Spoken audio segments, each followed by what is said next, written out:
We start tonight with the local fight against gun violence and how that's catching the attention of the White House. Now, just hours ago, San Jose Mayor Sam Liccardo met with President Biden, one of a handful of mayors, police chiefs, and community activists invited to take part in this conversation.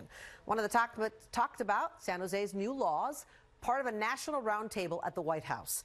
The event comes just weeks after the mass shooting at the VTL rail yard in San Jose, which led to Liccardo's proposals and special attention from the White House team focusing on gun policy. Mayor Liccardo dealt with a horrific shooting in San Jose. The city has passed ordinances recently that are trying to get at the problem of gun violence and the availability of guns dealing with the problem of guns ending up in the wrong hands. So what exactly is included in Mayor Liccardo's plan? Well, here's a look at the pieces that have passed so far. First, gun sellers will be required to video record all purchases. City Council passed that ordinance last month, becoming the largest city in the country to make that kind of a move. Also included requiring gun owners to have liability insurance and having gun owners pay a yearly fee that would go into a fund the city would use to pay for costs associated with gun violence. Now, the City Council okayed these measures 2 weeks ago, but they'll be taken up again later this year.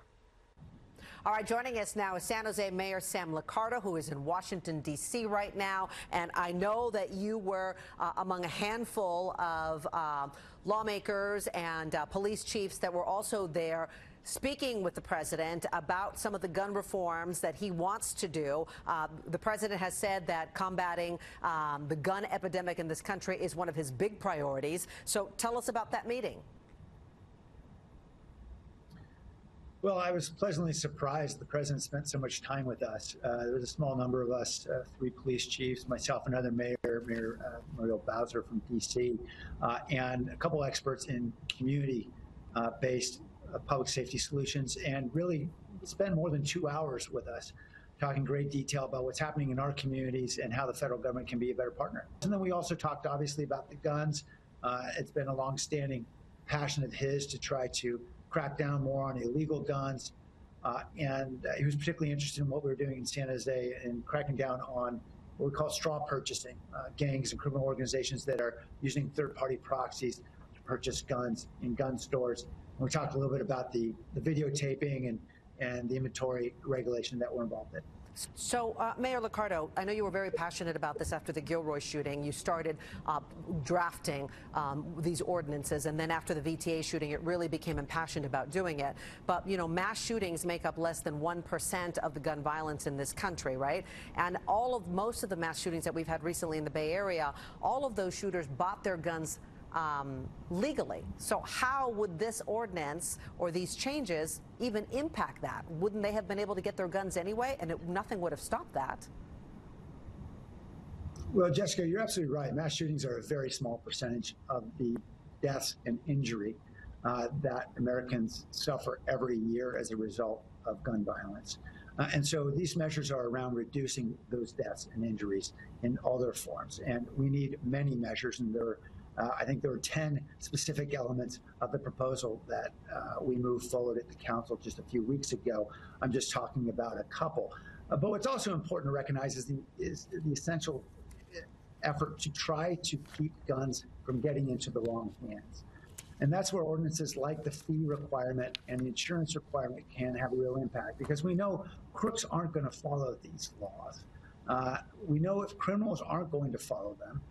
And it is often difficult for officers to be able to discern who should have a gun and who shouldn't. There's a fairly simple way for officers to know, for example, when they're responding to a domestic violence call. And as every officer does, ask, is there a gun in the house?